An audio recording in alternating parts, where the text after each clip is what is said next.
Kia ora anō whānau. The format of this video is similar to that of the previous three, in that we'll play a clip first, and then we'll take some questions from that clip for you to get practice to assist your learning of te reo Māori. We begin this video with some feedback from current te reo students and their experiences of pōhiri and their visits to marae. Following this, we will meet two wannabe koraua, Kore and Take, who will take us on a tour of a marae.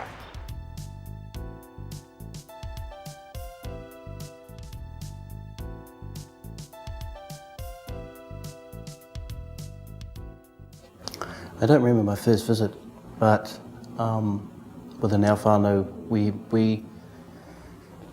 because we lived in urban areas as opposed to living in the rural areas. Yeah. And Ao Marama, being in a rural area, we, as much as we could, go back with Dad, would take us backwards and forth to the marae. So at a very young age, I remember 5 or 6, that was perhaps my first time visit back onto the marae. My first visit would have been about 3 years ago to a marae. Yeah. What was that for in particular? I first met my fiance on his marae, and yeah, I was down in Opotiki. It was lovely. Yeah, it was my first visit.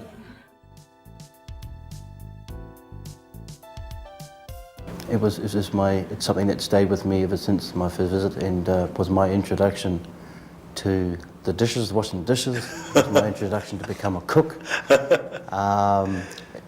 Tidying up all the shoes as a young fella. That was my first job on the marae. So yeah, it stuck with me ever since. Yes, my wedding. I just got married on a marae 6 months ago, and we had it's back on the marae that I first went to, and it was really amazing because I knew so much more, and I brought my family on, and I could tell them exactly what to do and where to stand and who to meet, and yeah, it was a really amazing experience. A good start is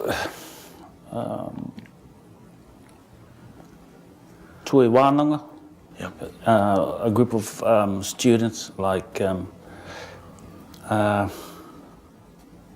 with the kaumātua kuia. Let them show them the ropes. I believe that before you even arrive, that you need to find within inside yourself, are you ready for it? To find the wairu in yourself. And if you can do that, pair up with a buddy, pair up with a kaumātua, and take on the challenge.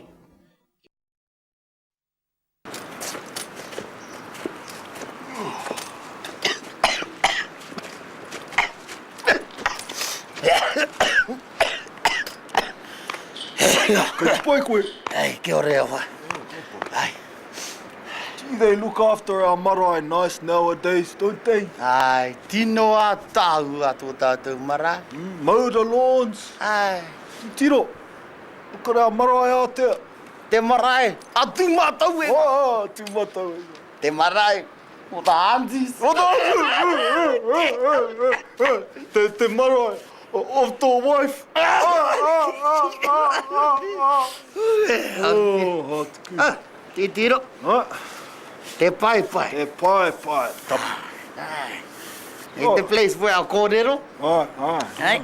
Me kōrero? Ai. Me no. Me no hoki. Oh, tai hoi boy. We might have to go and get a bigger seat for that nono. Ai,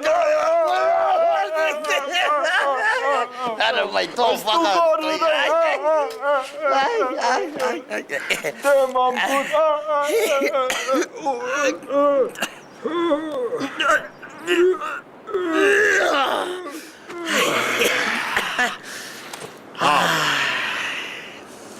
O Māori e.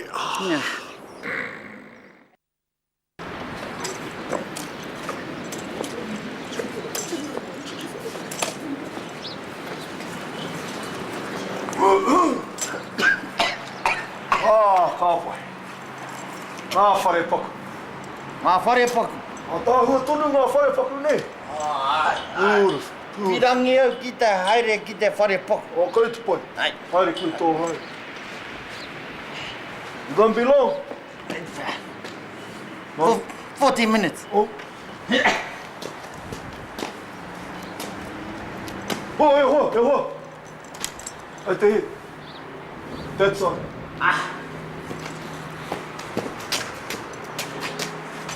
Yes, sir. You sure you won't be too long? Aku ni. Well, that's what your wife said.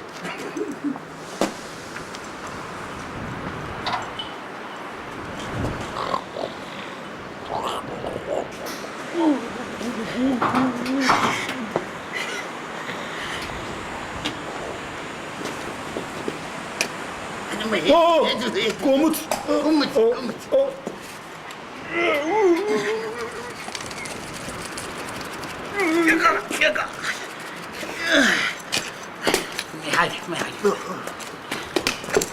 Põe tu mesmo. Oh, my turn now. My turn now.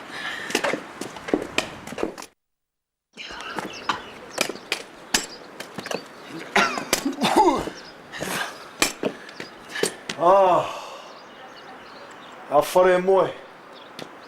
He a tāhua ne. Tāhua te whare moe.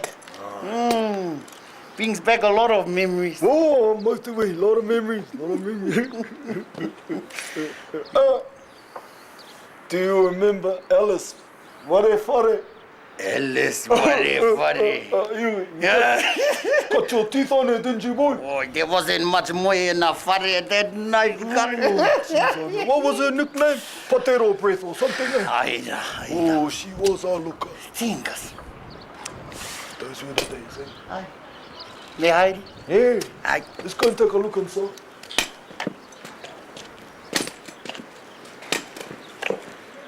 Take it back. Good. Hey, te whakaaro tunu e mō potato breath. Aye. Oh, shit. What the?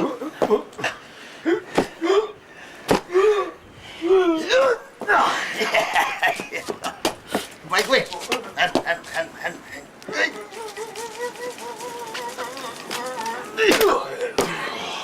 Tō kaha hoki. I've been to the gym, you know, eh? Ka pai. O tātou nei, whare kai. Te whare kai. Whare kai a tāhua. I'll go and get a moko to make us a cup of tea, eh? Ka pai tērā. Cup. Right. Miraka. Milk, no. One milk. Huka. Oh, boy, I had to cut down on my sugar.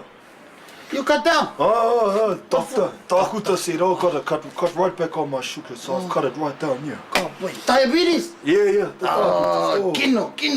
How much you cut down to, Ewa? 6 boy. Kapai. Ako ne. Dai.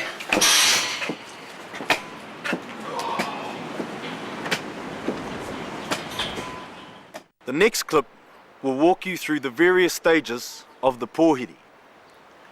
Remember, in any given pōhiri, there are always two main groups. Number one, the tangata whenua, or locals, who give the welcome to the visitors.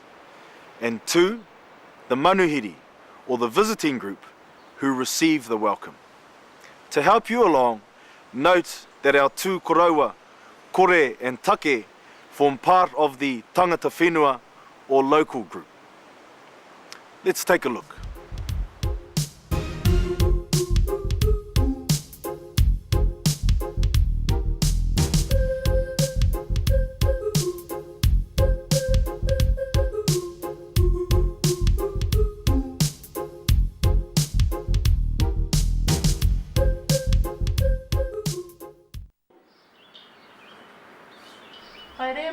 The karanga is given by both the tangata whenua, locals, and replied to by the manuhiri visiting group.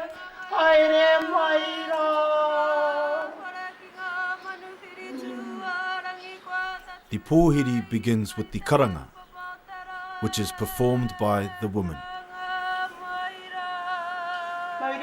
The karanga is exchanged by women of both the tangata whenua or local group as well as the manuhiri or visiting group.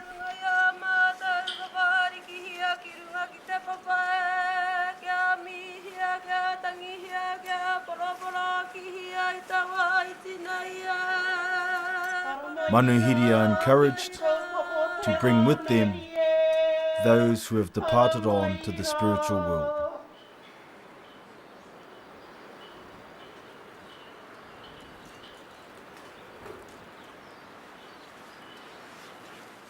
The reason or purpose for the hui is also acknowledged within the karanga.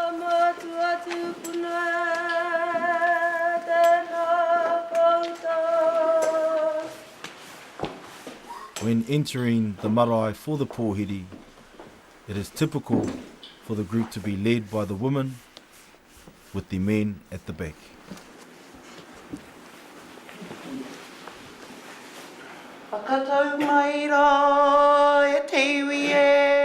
The final karanga is the karanga whakatau, which signals to the manuhiri, now is the time to be seated to begin the formal speeches.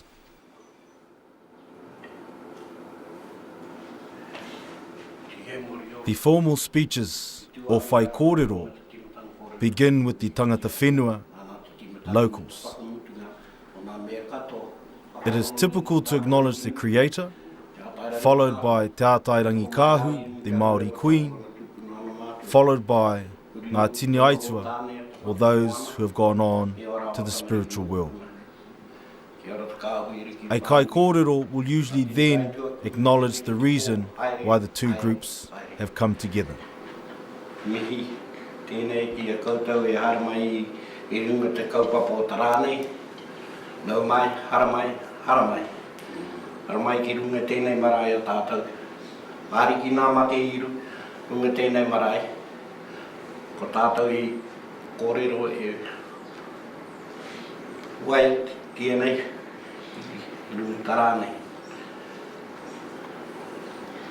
Haramai I runga te kaupapa. Haramai I runga I raro e te parawai o tā rangi Māori. Nau mai, haramai. Whai kōrero are usually always followed by a waiata, which can be led by one of the paipai themselves or by one of the women who are sitting close by.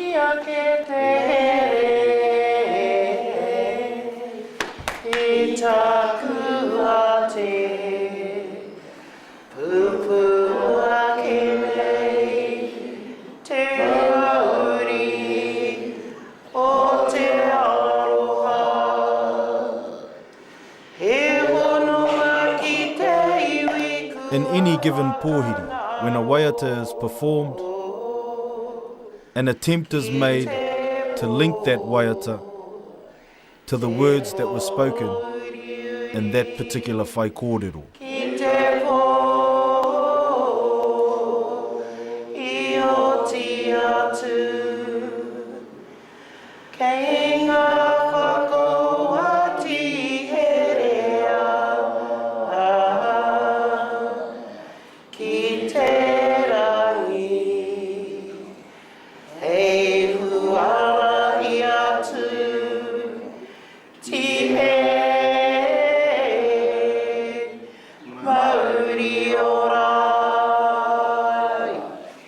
To end the first whai kōrero, the kai kōrero will āpiti hono tātai hono, encouraging those of the spiritual world to stay within their realm, whilst those of us in this living world stay within our realm.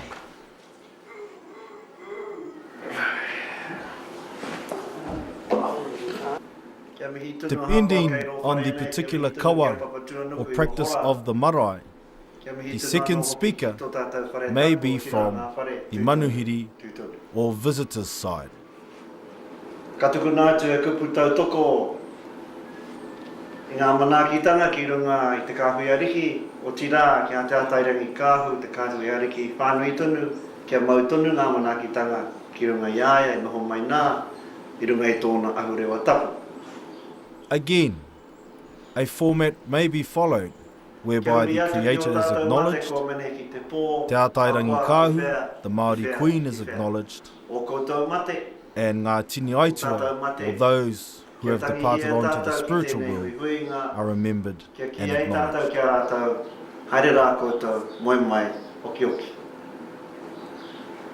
A visiting speaker may then talk directly to the local people and the local tribe of that particular marae and acknowledge them for welcoming the visiting group onto their marae.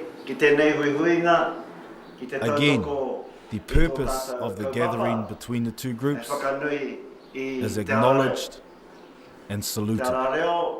E tautoko nei I tō tātou reo Māori, hei oranga, hei reo mō tātou katoa o Aotearoa.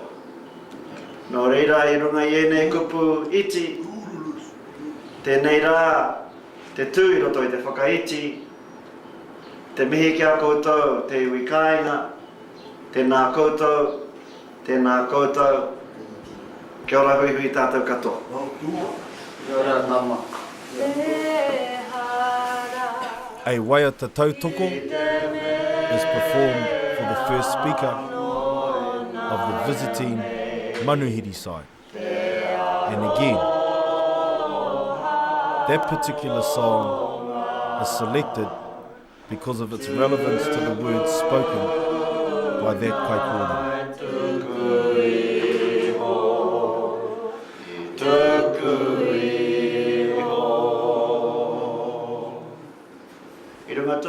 A good speaker will then tie the message of that waiata to the formal closing part of his whaikorero.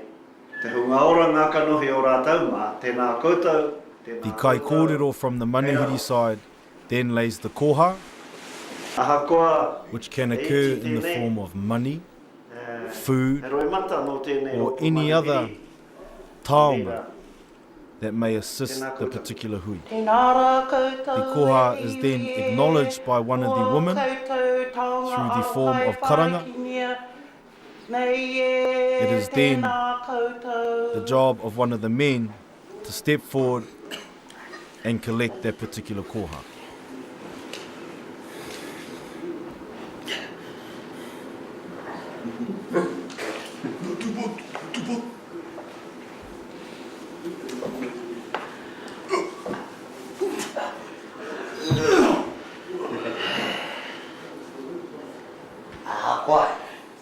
Informal words of gratitude for that koha may be passed at this stage.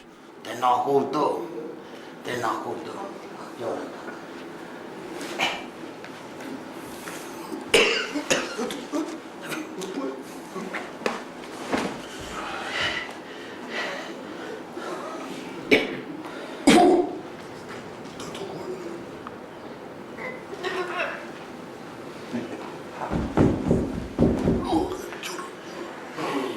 For many marae, it is customary that the last speaker during the pōhiri process be from the local tangata whenua side.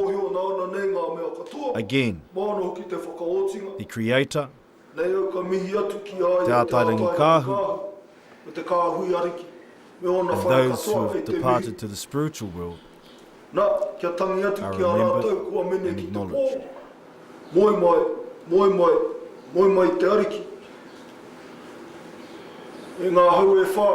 It is the final speaker's job to address any points that need addressing, as well as putting the full stop on the words of welcome to the manuhiri visiting group.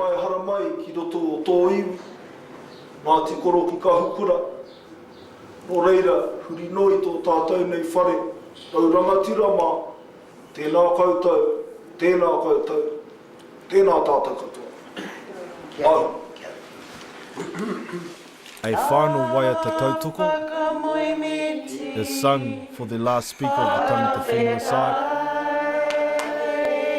and hopefully captures all the words and the messages that were spoken of during the entire whaikorero process.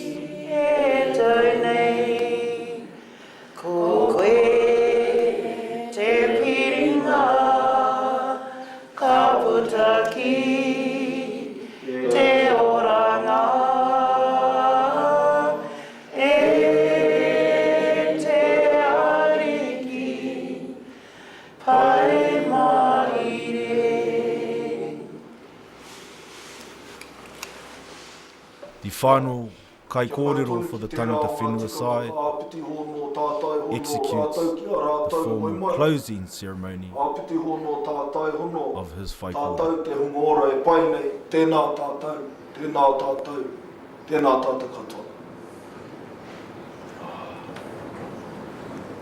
The manuhiri are then invited to come over to the tangata whenua side to participate in the hongi, which is otherwise known as the hariru.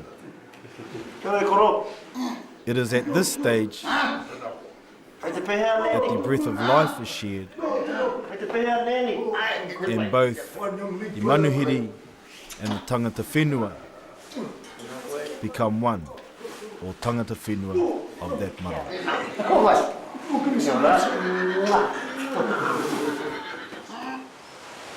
So there you have it. That's the basic pōhiri process. There's more to it than meets the eye, ne? Okay, now we're going to recap some more, based on asking you who does what within the pōhiri process. For example, nā wai I waiata. Nā te manuhiri I waiata. Nā wai I karanga.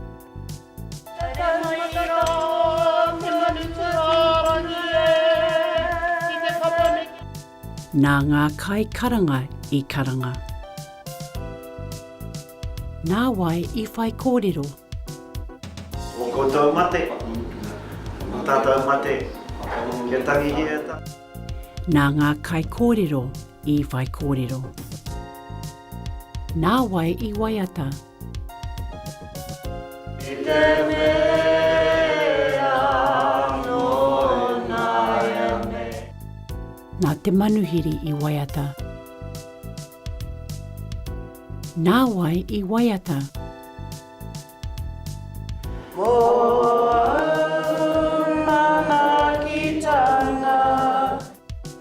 Nā te tangata whenua I waiata. Nā wai te koha I whakatakoto. O reira, tēnā koutou. Nā te manuhiri te koha I whakatakoto. Nā wai te koha I tiki atu.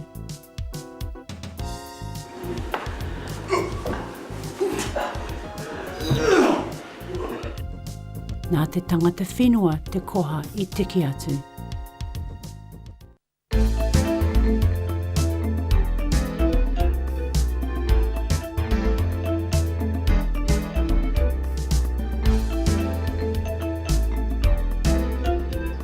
How'd you get on?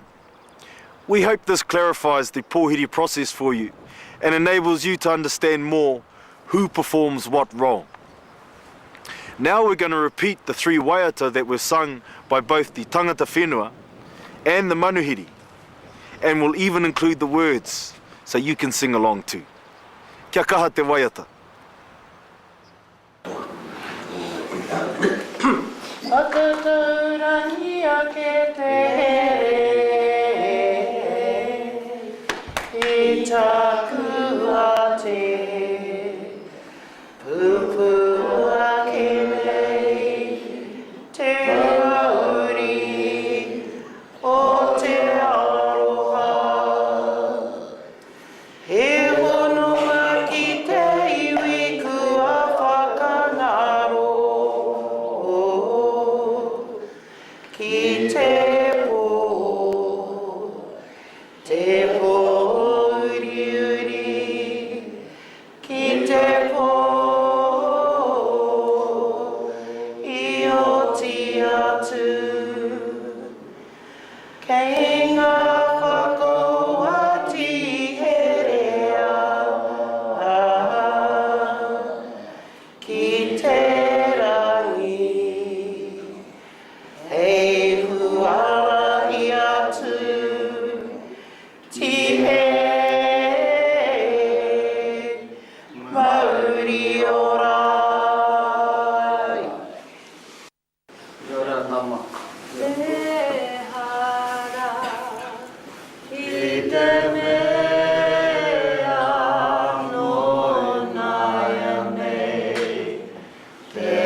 whetai ue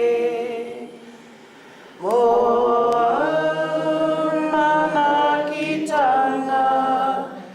ki te iwi e tau nei ko koe te piringa ka puta ki te oranga e te ariki pai maire. The final rule with regards to pōhiri is that no two pōhiri are ever the same.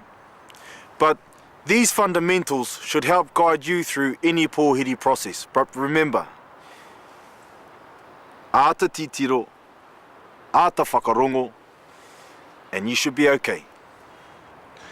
Nō reire e hoa mā, ki te rongo koe i te pātai, hea te kai a te rangatira, kia maumahara ki te whakahoki, ko te kōrero, ko te kōrero, ko te kōrero. Noho ora mai i daru i ngā manaakitanga a te runga rawa, tēnā tātou, tēnā tātou, tēnā tātou katoa. Kia ora.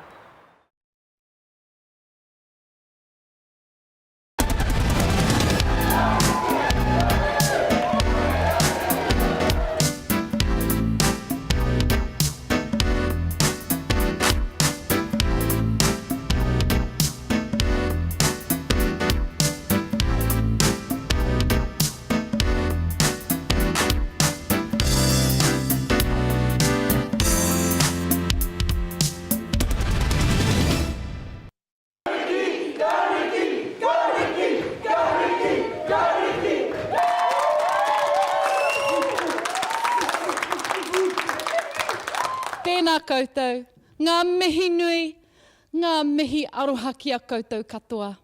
Welcome to the show.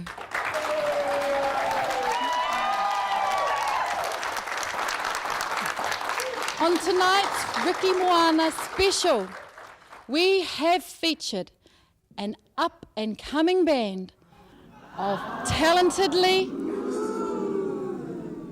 wonderfully, gorgeously, adorable, unbelievable young men.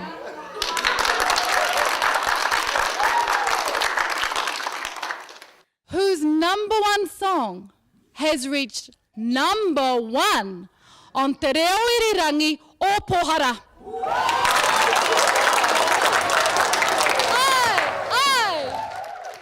Their song has sold over 25 copies at the Arapuni General Store.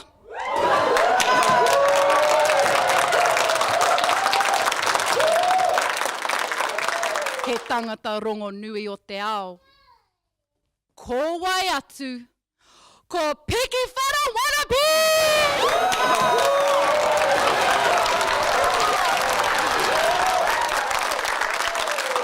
We have exclusive to Ricky Moana footage of their first video, Matariki Te Whetū. Mātakitaki mai.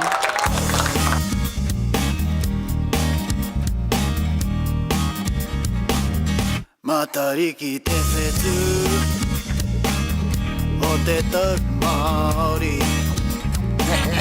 Matariki te whetū o te tau Māori.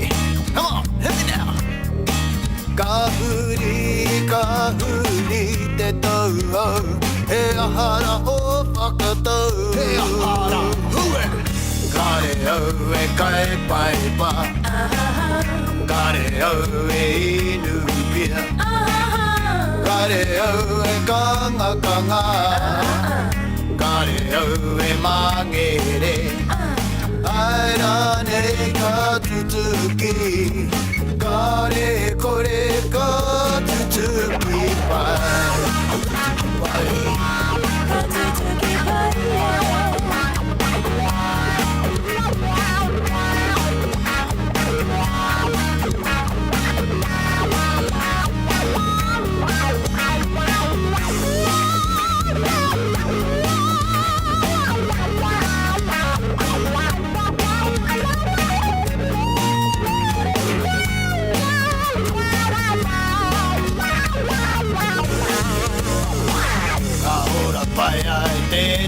ana e hine naro me te ngaka ka ora pai ai te wairua I ngā whakatau oruna no mai ra e te tauhau me o wero katoa mai ra kare au e kai pai pa kare au e inu pia kare au e kanga kanga kare au e mangere aira ne ka tutuki kare kore ka tutuki pai ka tutuki pai ka tutuki pai ka tutuki pai matari ki te whetu yeah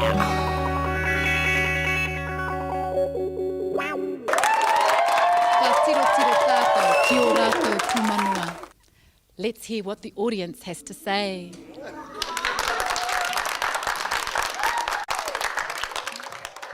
Kia ora. Kia ora Riki. Ko wai tō ingoa. Ko mani wa hau. Ko wai te tangata tino pairawa atu ki a koe. Ko pi. Pai ki a hau tōna kanikani haere he koe. Me tōna mene mene a tāhua. Pi, tōku na mawaia, rua whetu, wha o nā whetu. Ka nui, kia ora, kia ora. Kia ora. Ai, kia ora. Kia ora, Riki. Kia ora, ko wai tō ingoa. Ko Ana. Ko ai te tangata tino pai ki a koe. Ko Whara. Kia ora, Whara. E kōrero anō tai? Ai, he pai a Whara, he tino a tāhua ia, he pai tana ngākau nui. Nā tōna aroha ki te tangata, me ona whakaaro pai. Me tōna reo hoki. Kia ora, Ana. Ai, kia koe Whara. Kia ora, Ana, ko ai atu. Kia ora. Kia ora. Kia ora, Riki. Ko ai tō ingoa. Ko Brittany a hau. Kia ora, Brittany. Ko ai te tangata tino pai ki a koe. Ko Wana. Ke kone. Ke kone a hau. Tino a tāhua ia. Pai ki a hau ona karu moi a. Tōna kanohi hu Māori me tōna poho pū huru. Ka pai, kia ora. Ko ai atu. Kia ora. Kia ora, Riki. Ko ai tō ingoa. Korona a hau. Ko ai te tangata tino pairawa atu ki a koe. Ko Piki. Pai ki a hau ona ua nui me ona makawe mingi me tōna hanga toa. Kia ora. Kia ora. Ko ai tō ingoa. Ko Piko. Ko ai te tangata tino pairawa atu ki a koe. Ko Pi hoki kare. Hea hai. I te mea kūtūtaki kē mau I roto I aku moe he mā ene ona kūwha, pai mo taku kanohi, kare. Well, there you have it.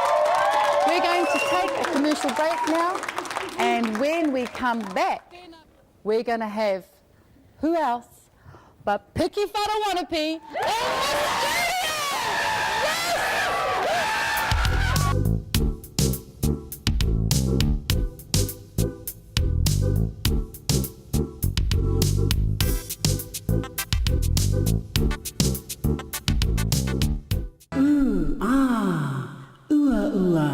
Ane oku ringa kaha hei awhi.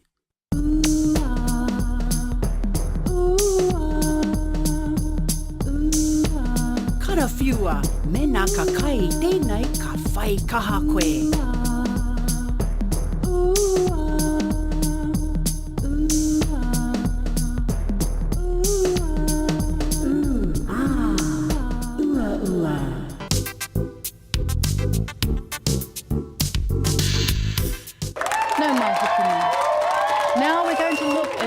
background of these 4 talented young men. Me tiro tiro tātou ki ngā whakapapa o ēnei tangata. Mātakitaki mai.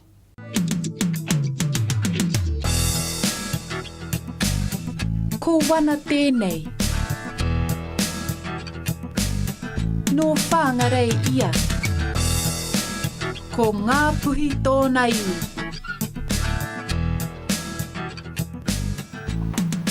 He kaimahi whare puka puka ia.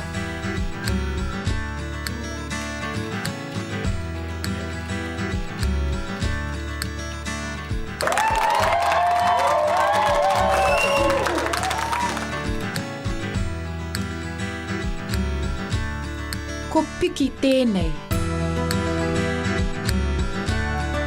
A te tekau mā whitu o oke topa tōna rā whānau. He tangata kaha ia ki te tiaki puti puti.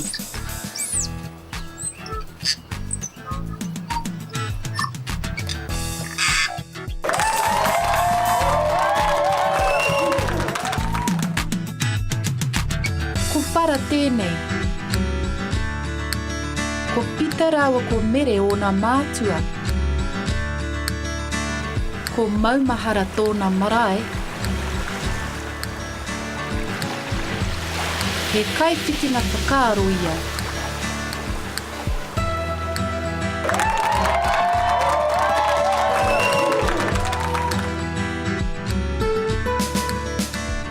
Ko pī tēnei. Ko wana tōna teina. Ko hana tōna tuahine. Kei kirikiri roa tōna kāinga i nāia nei.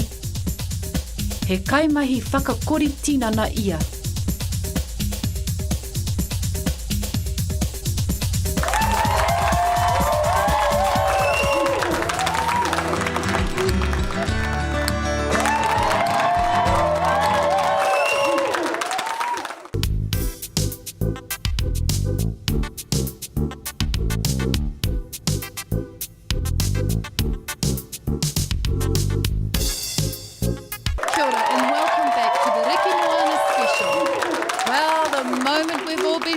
For.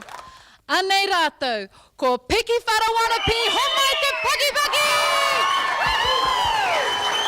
Kei hea koe, Piki! E puta!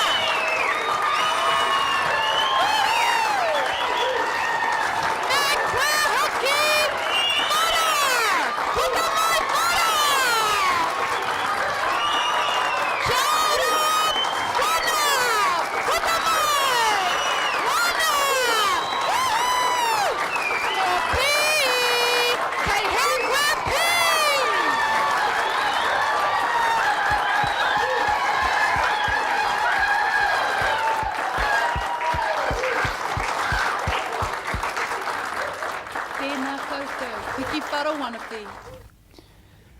Kia ora, Ricky. Toa tāuha hoki. Kia ora. I rongo mātou, mō tētahi whakataetae, kimi pēne tamahou. Yes, and we have exclusive footage of those auditions. Mātakitaki mai.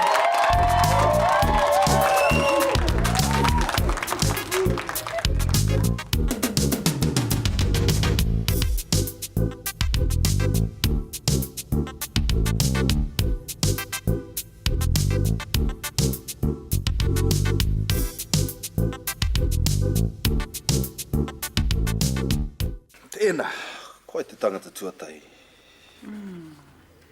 Ko Piki. Kei ko nā koe Piki. Piki.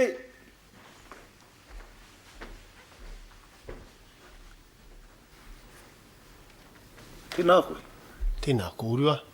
Tēnā koe, Piki. Tell us about yourself.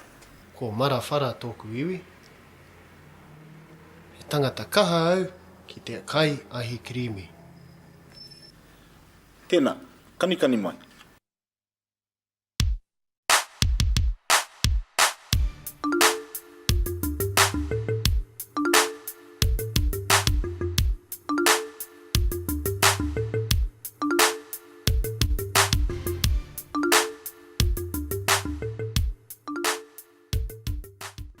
Kia ora, Piki. Ka waia māua ki a koe, ne? Kia ora, kōrua. Pēo whakaro Maria. Oh, he tangata pūrote. Engari, kāre ia I kanikani pai. Oi. Ko ai atu, ko whara, hara mai koa, whara. Kia ora. Kia ora, Whara. Tell us about yourself.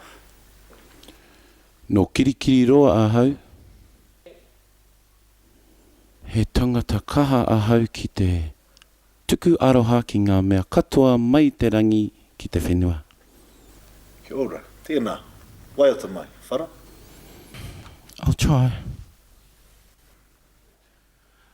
I believe the children are our future. Teach them well and let them lead the way. Show them all the beauty they possess inside. Give them a sense of pride to make it easier. Let the children's laughter remind us how we used to be. Everybody searching for a hero. People need someone to look up to. I never found anyone who fulfilled my needs. Give them a sense of pride to make it easier. Let the children's laughter remind us how we used to be.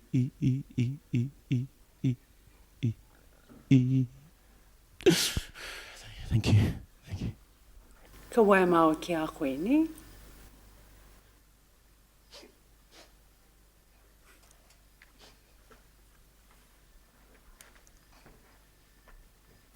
Pēo whakaro Maria. Oh, he ngākau maha ki tōna. Engari ko tōna reo. He reo ngoikore. Ai. Wana, hara mai koe, wana.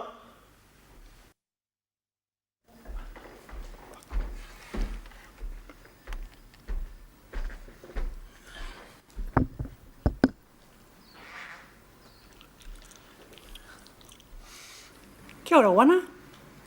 Tell us about yourself. Ai, kia ora. He pātai pai tēnā.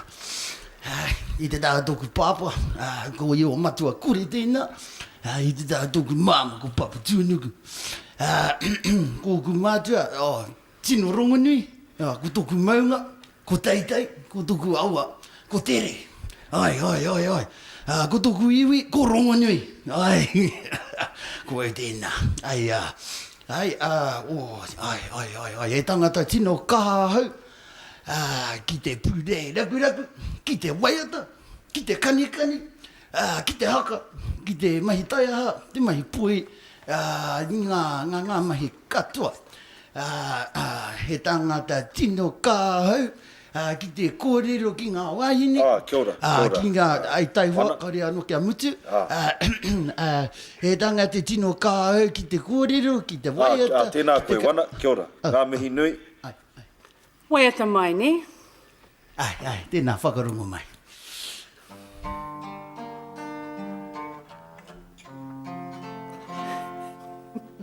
Ai,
Kia ora wana. Ka wai māua ki a hoi. I'll be waiting for your call. Kia ora kōrua. Ka ki te ano. Tēnā pē o whakaaro Maria. He tangata whakapea.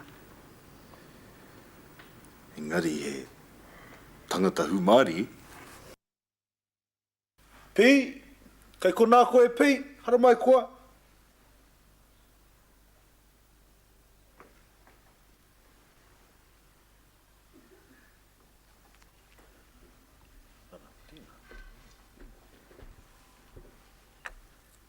Tēnā koe Pi. Tell us about yourself. Ko haha māma tōku iwi. He tangata kaha au ki te kanikani. Tēnā pi.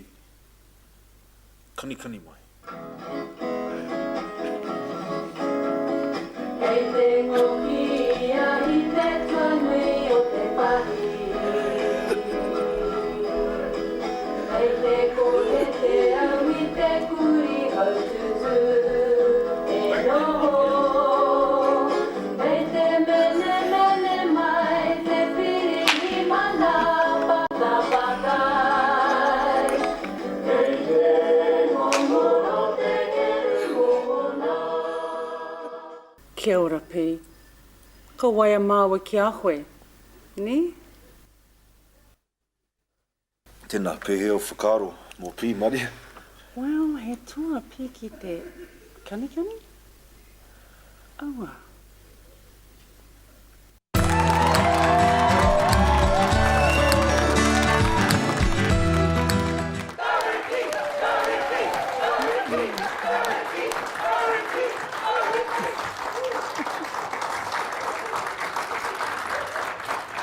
Ina hia koutou I whakatua I tēnei rōpū.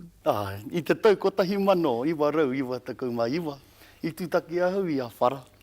Rāwa ko Pi. Ki tētahi whare kanikani. E waia tāna I runga I te atamira.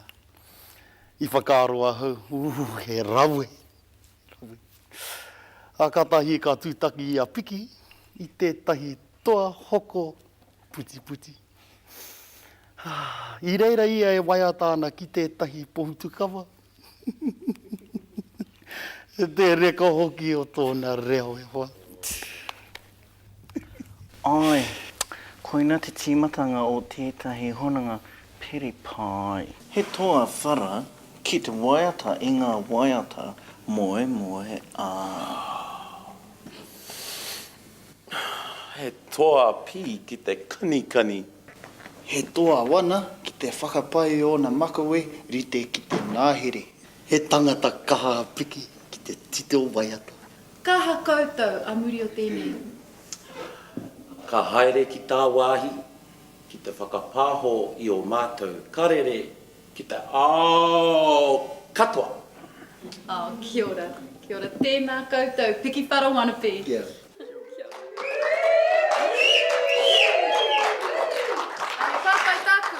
Ka waiata koutou ki a mātou nei?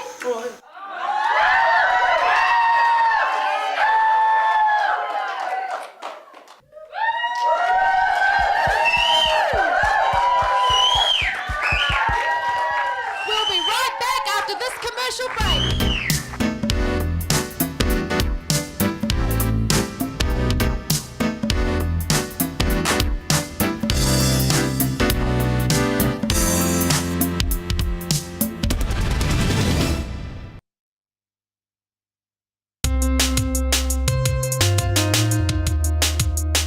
For those luscious looking lips, hokona he tū pirepi pane ngutu.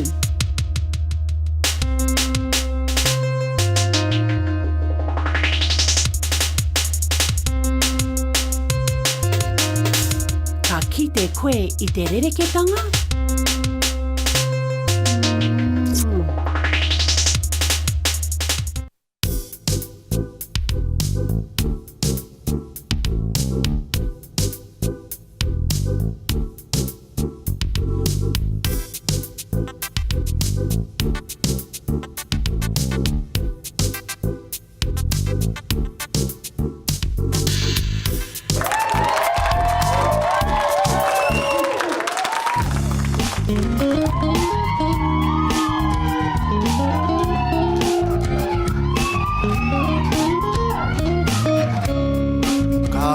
hoa. Pēnei a whiti a whakarongo mai. Orite o na makawe ki te pō. Orite o na karu i ngā puna wai. E kai arahi ngā kaumaha ki e. Ka whakarongo ka re whakautu. Aha ko te aha. Koe atu rā. Ko taku kuri e. Mai te pō uri uri, mai te pō tango tango. I piri mau anō he mā me te pango. Ko te tūtaki taki o te tahi, te hongi, te uru, te kōrero whakamahi o tā ringa. I o whatu me te waha, kia tū hono hono kia uru ko te kaha. Kaua rā ma te kimi, o e te tino toa. Engari kia mau, i te tino hoa.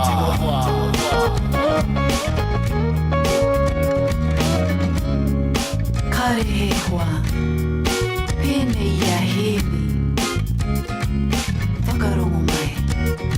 He roa tōna tinana, pia tata.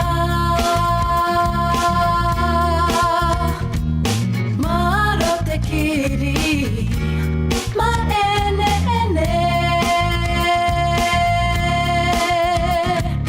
He kai hautu, tere pakari e. Ka whakarongo, ki oku nei wai ata e.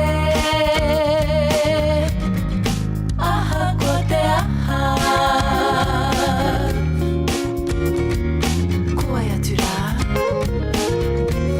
Ko taku wakare. E hika, e tara, e mara, e tama, e hime, e hue te piki whara. Ko ai atu rā, ko koe taku hoa. Ko taku hoa e.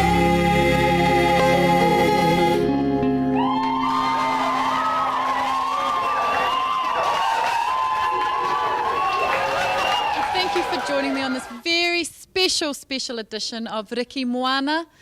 Thanks to Piki Wharawanapi and our beautiful audience.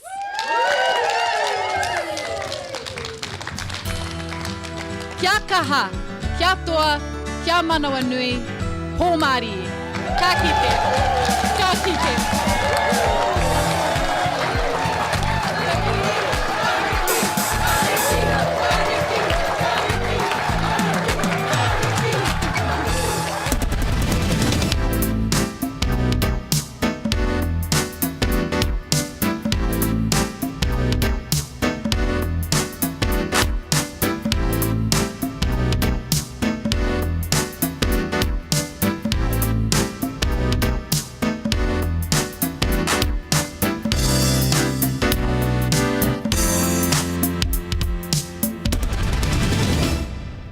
Kia ora anō.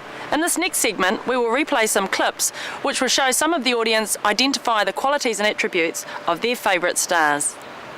Te tero mai, whakarongo mai. Kia ora. Kia ora Riki. Ko wai tō ingoa. Ko mani wa hai. Ko wai te tangata tino pairawa atu ki a koe. Ko pi. Pai ki a hau tōna kanikani haere he koe. Me tōna mene mene a tāhua. He aha ōna pū manoa. He pai tōna kanikani haere, he koi. Me tōna mene mene a tāhua.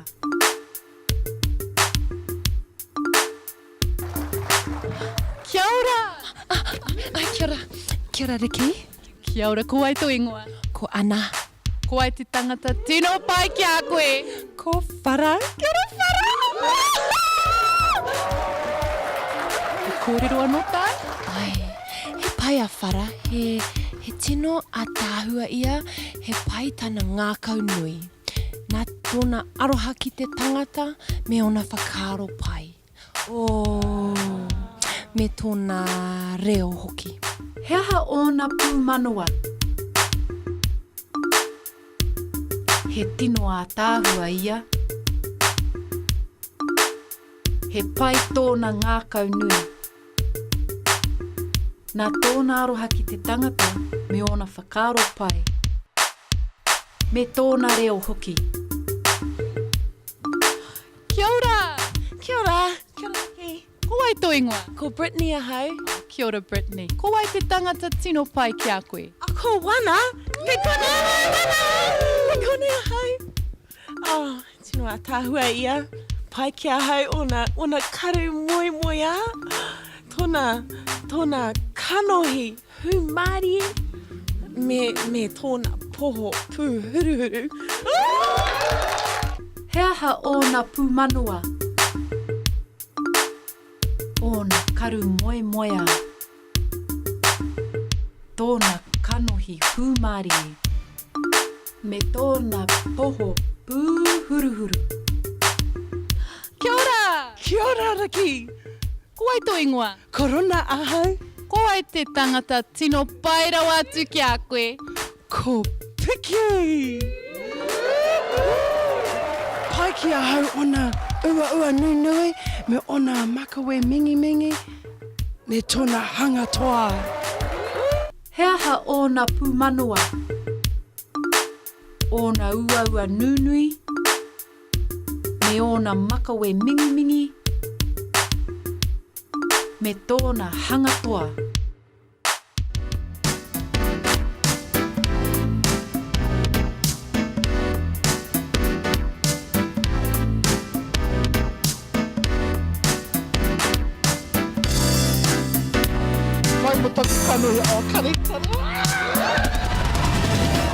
So how did you go? Ko wai te tangata e pai ana ki a koe. Ko Piki, ko Whara, ko Wana, ko Pi.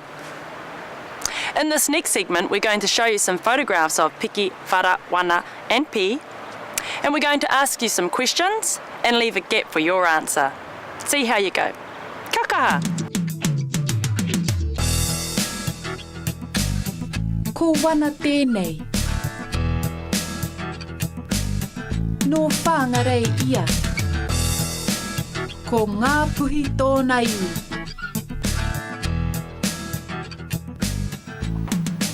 He kaimahi whare puka puka ia.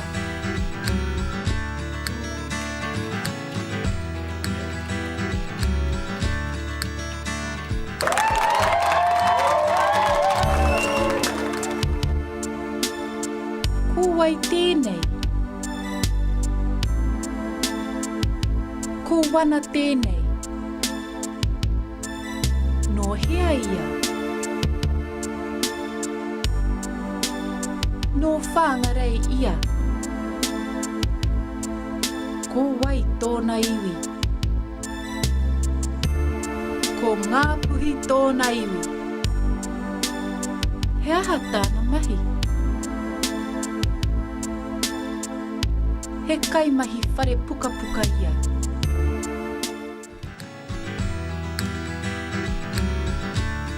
Ko Piki tēnei. A te tekau mā whitu o oke topa tōna rā whānau. He tangata kaha ia ki te tiaki puti puti.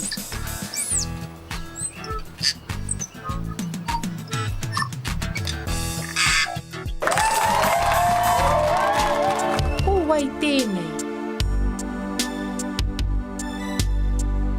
Ko Piki tēnei. A whea tōna rā whānau. A te tekau mā whitu o oke topa tōna rā whānau. He tangata kaha ia ki te aha. He tangata kaha ia ki te tiaki puti puti.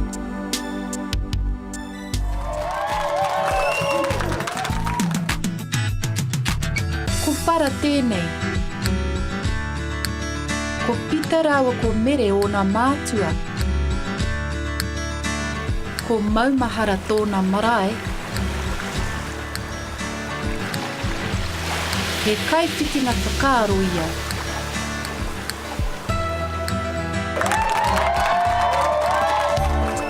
Ko wai tēnei.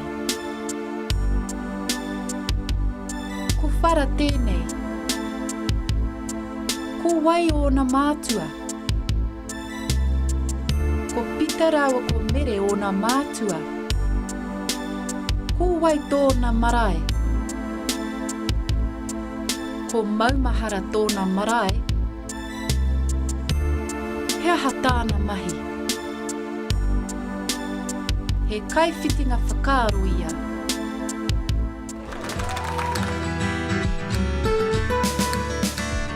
Ko pī tēnei. Ko wana tōna teina. Ko hana tōna tuahine. Kei kirikiri roa tōna kāinga i nāia nei. He kaimahi whakakori tinana ia.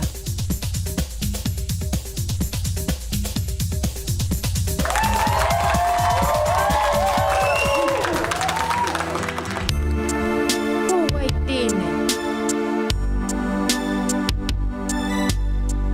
Ko pī tēnei. Ko wai tōna teina. Ko wana tōna teina. Ko wai tōna tuahine. Ko hana tōna tuahine. Kai hia tōna kāinga i nāia nei. Kai kirikiri roa tōna kāinga i nāia nei. He aha tāna mahi. He kaimahi whakakori tinana ia.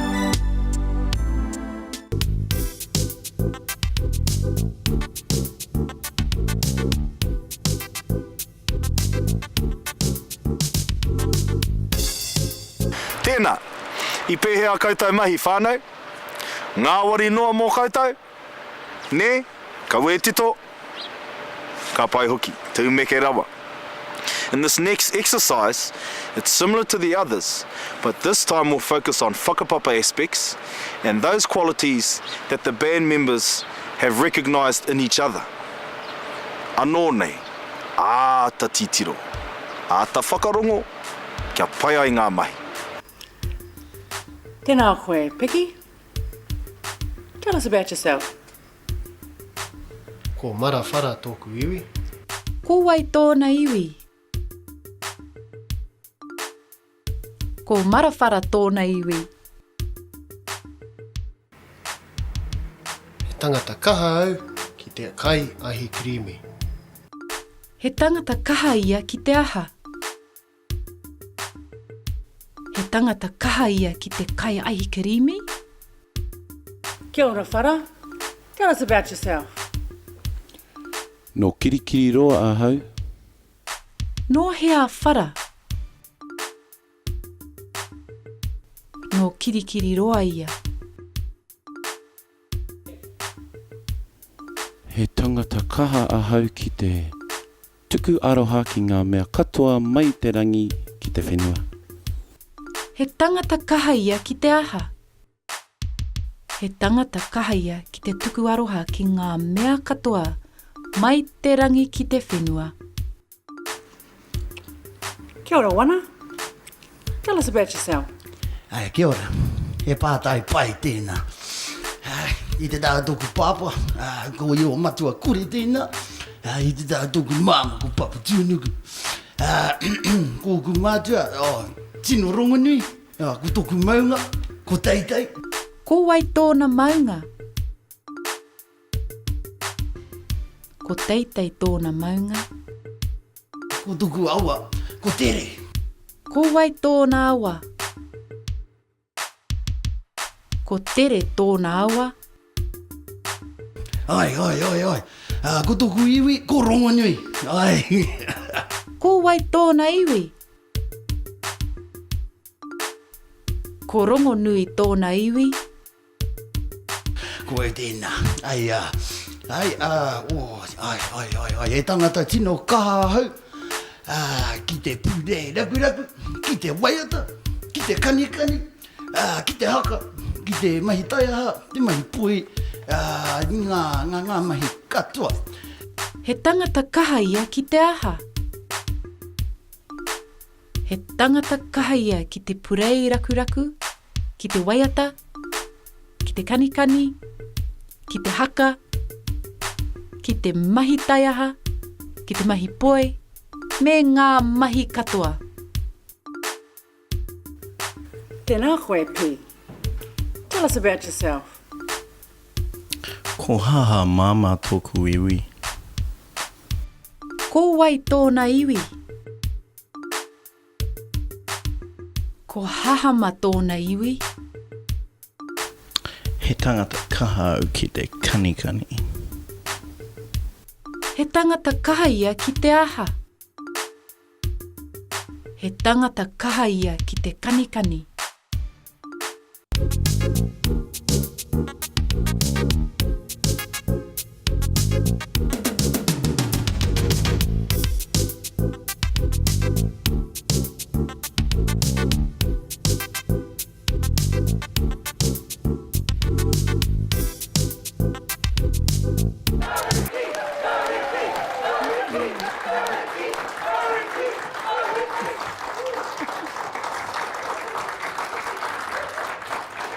Inahia koutou I whakatū ai tēnei rōpū.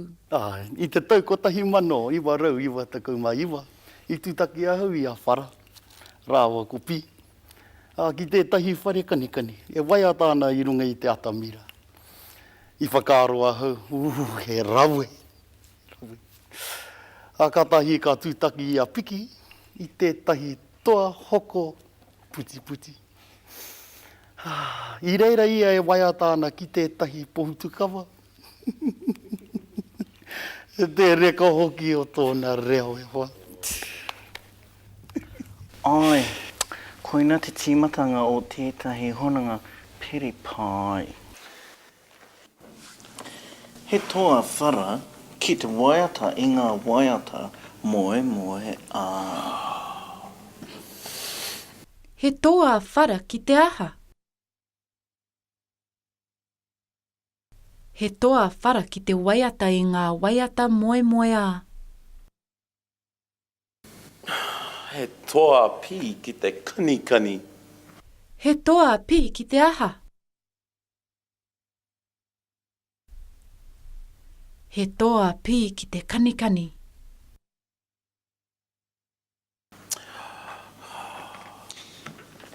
He toa wana ki te whakapai o na makawe rite ki te ngāhere. He toa wana ki te aha. He toa wana ki te whakapai o nā makue rite ki te ngahere. He tangata kaha piki ki te tito waiata. He toa piki ki te aha.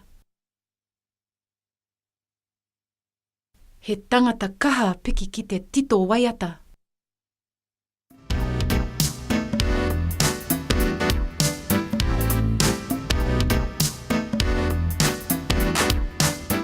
Kia ora anō whānau. Well, we've come to the end of our 4 videos and we hope you've enjoyed watching them as much as we've enjoyed making them for you. Good luck for the rest of your journey in learning te reo Māori and all the best for the future. And we hope to see you again for next year, year 2. Kia kaha tonu. Ai, I tēnei wā o te tau, e tuku atu ngā mihi whakamutunga kia koutou mo tēnei tau. Kia tūpato I te wā o te krihimete, kia pai o koutou nekehanga I rungi ngā rori, kia huki pai mai a te rātau kei te heke mai. Ngā manaakitanga te runga rawa kia koutou katoa, tēnā koutou, tēnā koutou, tēnā tātou katoa. Kia ora. Just before you go, whānau, take a look at these. Ka kite.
whakue? No Teletubby Land, I hope. Nee, no Teletubby Land koe. Oh, massive. Oi. Oh, ko wai tō mama. Ko. Who's my mum? Taylor. Ko te Enterprise tōku waka. Ko te Enterprise tō waka. Oi. To make it the king of what? Oh, fool.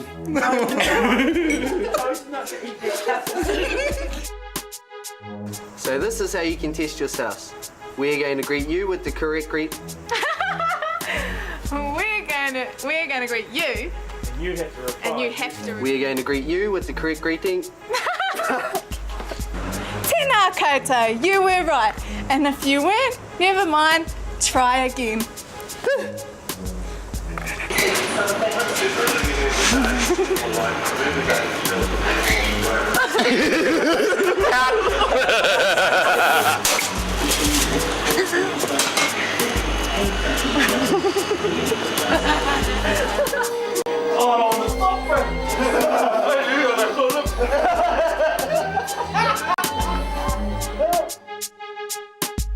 They look after our marae well, don't they? Ai, a tāhua tō tātou marae. Ai.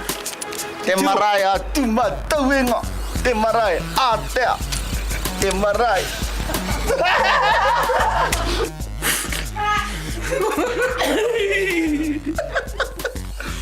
Oh, no, tell us something. I'm getting dirty.